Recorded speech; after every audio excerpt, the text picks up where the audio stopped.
Good afternoon, everyone, and welcome to the Circle Cinema. Again, for what we think is probably the most spectacular event we'll have this weekend, even though we've had a few, to say the least. Our special guest today, when present with me, will be Peggy Dow Helmerich. And I just want to say a few words that I said on the road. I wouldn't have the brains enough to have done it spontaneously. But Peggy Dow Helmerich was born Peggy Varnadow, but known in Tulsa as simply Peggy. Her life story will be shown in a short video following the feature film. It's about 5 minutes long, and it does a much better job of telling the story than I would through words. That short is courtesy of Arts Alliance Tulsa, of which we are a proud member. Peggy Dow Helmerich is indeed a film story in its own right. In Tulsa, her late husband Walt, and her family have supported the arts, social services, libraries, and medical venues, making it a better place for all of us to live.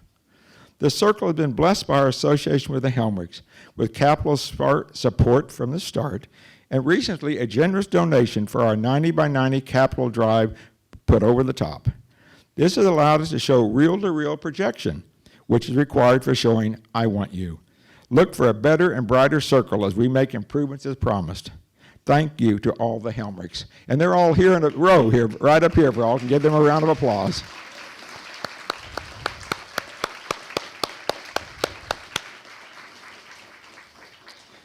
We may have known Peggy by many names. It doesn't matter to many in this theater, including myself, because we are lucky to call her friend.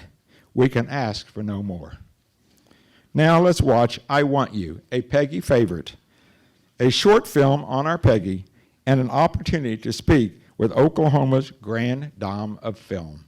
Thank you all, and we're looking forward to speaking with you after the film. Thank you again.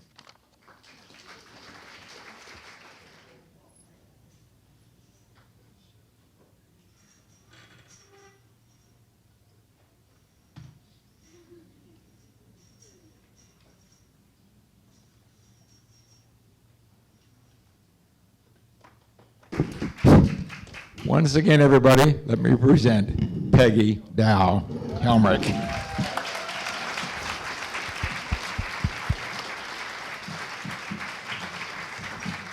You okay, Peggy? And what a lucky city we are that she came to our city to grow and do and make the things happen that she has in our community. I just appreciate everyone coming here, making this event as special as it is. I've got a couple of quick questions, and then we'd like to turn it over. Hopefully you'll have some questions from the audience. Looking back on that film, of course, it seems simplistic morally and all that. Do you recall in your own life the Korean War, which most people construe as being called the Forgotten War? Do you remember that? Anything about draft dodging or anything of that affect yourself in real life when you were living during that time? Well, you know, Sorry. Can you hear me? I grew up during the war. That was the most important thing that we all were aware of. You know, it was one of those things where we had food stamps for everything. If you had a birthday party, you waited for about 3 months to get enough sugar and flour to get everything together for the big birthday cake. And you couldn't get tires, you couldn't get gasoline, but you know, we never realized that. We were all in high school. The only fun thing we did was just get together, and oftentimes a group of young men would come through on trucks, and they would bivouac at the high school, and we'd just open up the gym and have a big dance and party. Gosh, those guys could dance. It was something, you know, it was really fun. And of course, we also saw the gold stars in the windows, and we hated to see this kid go around on a little motorcycle delivering telegrams and that sort of thing. We all were affected by that. I never will forget. We were all in love with Brian Bashman, Kissy Bashman's brother, and he was killed in Bataan on the march, and there were just all kinds of things, and we somehow, we're so grateful for it, and it's unbelievable that we're kind of still in that same spot in a kind of milder way, not for those young men who haven't come back from Afghanistan and other places, but we've got to stop it all somehow. Wouldn't it be perfect if we could? We certainly would all hope that. We've had the pleasure of showing 2 Harveys here and Bright Victory, and I have to admit with each one of those, you certainly had some stories to tell. And now we look at this film, and even though I'm older and I remember these names of Dana Andrews and Dorothy McGuire, these were very big movie stars, and Jim Backus and all those else that were in that. Are there any stories in this particular film that you recall at all? I do. Jim was in Bright Victory and in this one. That's right. And the same director, Mark Robeson, directed them both. They were completely different.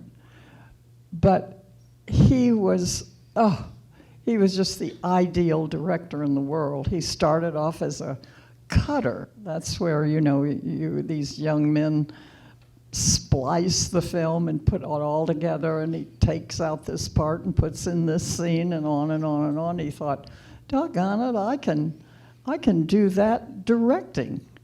And of course he did, and he did a wonderful job. I guess his first film was called The Champion with Kirk Douglas, and I think he made Kirk a really big star. He did indeed. Do you remember that at all? Yes. Nobody's I've old seen enough it. to remember. I've seen I have it. to tell you all. He won't tell you. But the Circle Cinema and I were born the same day. Not really. That's our best kept secret here. I'm 4 months older than the Circle Cinema. I know a lot more than they do. But I'm just so happy to be here and just so thrilled that the dear Lord has let me hang around this long to see my great-grandchildren, if nothing else. It's just been a delight, and it's a delight being with you and having so many people say hello to me. I came to see Jean Triplehorn and Mary Kate and their movies, and I just thought, they kind of dug so deep into everybody's soul in all those movies, and it was just so different today than it was years and years ago, 40 years ago anyway. I had to laugh at myself. I saw this movie, and Clark called and said, I've got to have your disc of the movie because we don't want the film we have to break and not have a substitute. So I gave him the movie. So this was the second time I've seen it in 40 years. I don't know. That little end. Yeah, I might interject that we at the Circle here have been relatively nervous. There are no actual DVDs of this film, and Universal sent us their print. And Greg, who's our theater manager, everybody went through it, but there's no guarantee it wouldn't break. And if it broke, that's just life, and Universal would tolerate that. But they made no guarantees when they sent it to us. So I sat back there sweating every time I saw the reel-to-reel happen that we were going to lose the film and go back to her DVD. Almost appears like it was made from television or something. It's got a little fuzz to it. It's not nice and clear as we just watched here, but that was interesting. Thanks for the backup, and we didn't need it. You know how far down deep in the archives they had to go to find out. Would we have some questions out here? What I think I'll do, if I get a question, then I'll try to repeat it to her. If I happen to repeat it wrongly, please correct me. Having trouble seeing here, but are there any questions for yes, back there? Yeah, just stand up if you could, and I'll try to repeat it. Hi, Peggy. It's Wayne from the library.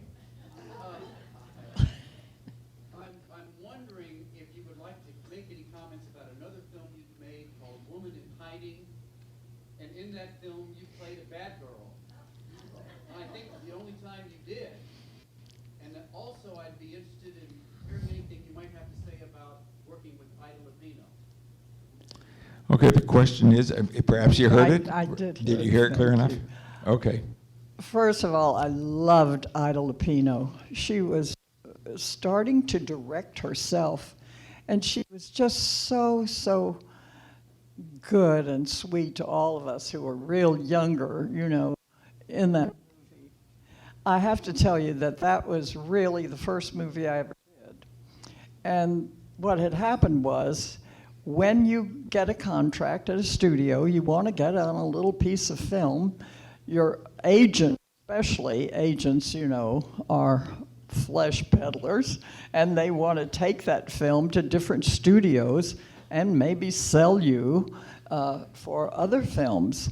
So they said to me, we've got a film we want you to try a scene from. It's going to be called Woman in Hiding. And the trouble is, you can't take any of the film off the lot because we haven't made the movie, and we don't want other studios to get the plot because we want to have it for ourselves. So I thought, I've never been on a piece of film and done all that. I might as well give it a try, So I did, and that was the first piece of film I ever made out of the movie. And then when they decided to make the movie, I got the part. That is not all as easy as it sounds, because I had to call my mother. And I had to tell her, Mama, guess what? I'm going to be the bad girl. I always get a Southern accent back when I talk to my mother. And she'd say, you what? And I said, now let me tell you, Mom, you've got to think about people who've done parts and all. And I said, Bette Davis got her start doing the bad girl in the movies. And she said, well, I don't know Miss Bette Davis. So, I struggled through, because the movie would have to be shown in Athens, Tennessee, and they'd have to sit there and take it all. But, and it was really thrilling, kind of a dark something movie, and I was killed in the end and fell on a mattress, but they thought I fell off this rigging in this factory.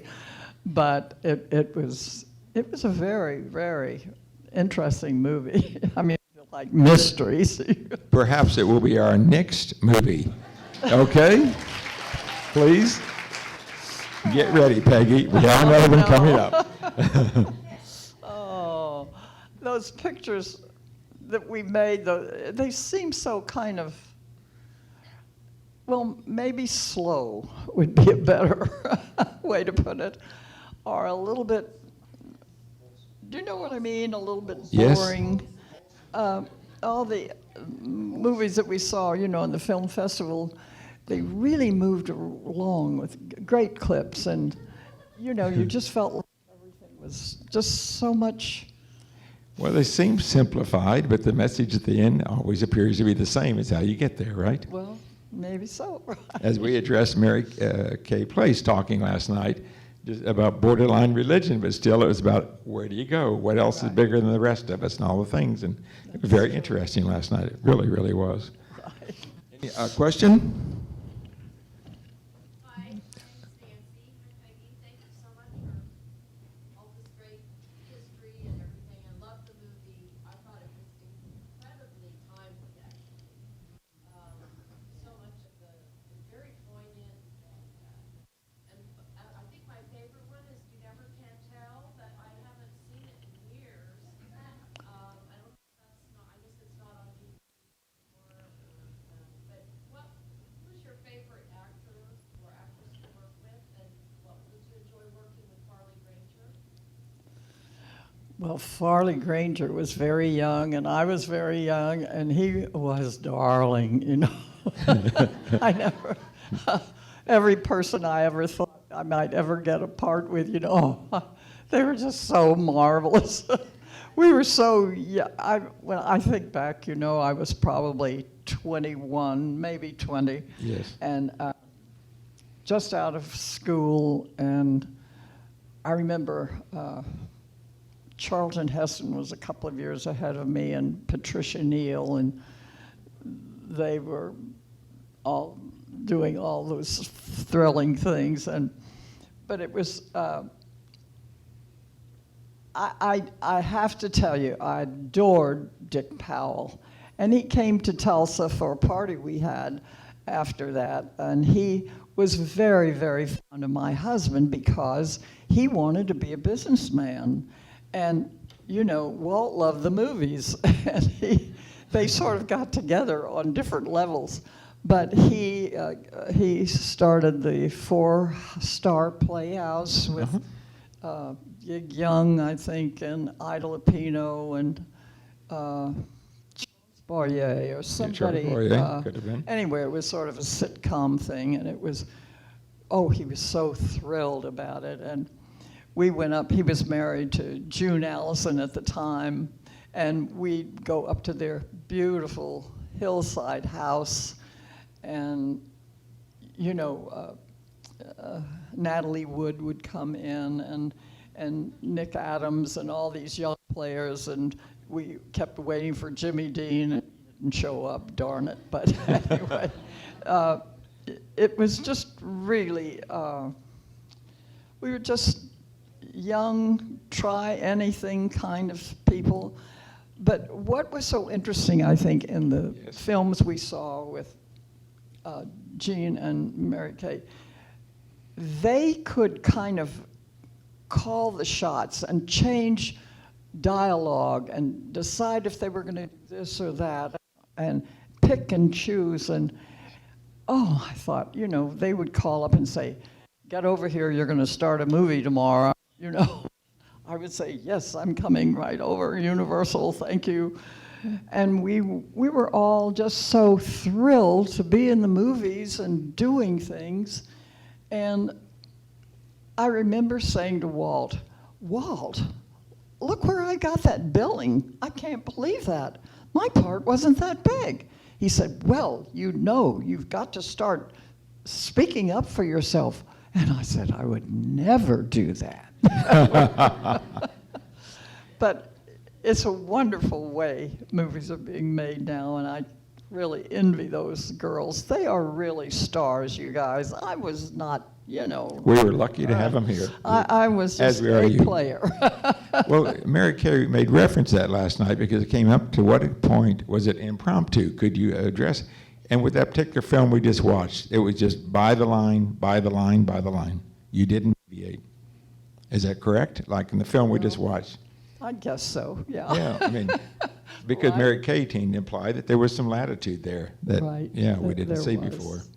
But that must be wonderful to make a movie that you can kind of, I'm sitting here listening how quiet she is, sophisticated, thinking about Gary Busey's going to be sitting here in 4 hours and going, what have we got ourselves into? But you're just so poetic to be here, and I appreciate that. Any other questions? Anyone? Yes, please. Who is it? I can't see it. Sorry, the lights are on. We have one more question. Okay. This is Stephanie Lefebvre, our executive director. Yes. We have a little special thing we're doing here, so bear with us and join in the fun. On this special day in Circle Cinema history, our 90th birthday, we want to honor 2 people whose vision has made it possible for us to be here today, offering wonderful film programming like you've just seen. Tulsa is so fortunate that the old Circle Theater didn't meet the fate of the other historic movie theaters in town, largely through the efforts of these 2 people. We thank the 2 who founded the nonprofit Circle Cinema Foundation 15 years ago, whose idea of Tulsa having an independent art house cinema and a restored historic theater has come to fruition through their hard work and resources and the support they have rallied from our community. Today, we honor our co-founders, Clark Wiens and the late George Kravis, with their very own granite medallions in honor of their contributions to Tulsa film history. Thank you very much. Oh my gosh. Oh, thank you very, very much. One more comment. Humbled. Sadly, we lost George, as probably all of you know, a few months ago. But obviously, Clark is still here going strong, as he has just proven, along with the support of his wife, Michelle, and his daughter, Carrie, who are both in the audience today. Our Circle Cinema medallions typically honor Oklahomans who have achieved success in film, and our two honorees today certainly fit the bill.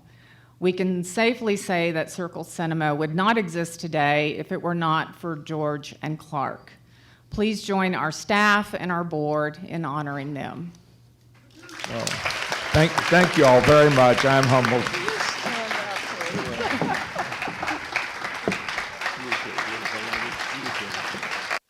Well, thank you all. And as you know, we're only good to those that attend. So we thank you for coming, and stay around. And perhaps if you're in the lobby, you might talk with our beautiful guest again one more time. Thank you all so much. Appreciate it. Bye-bye.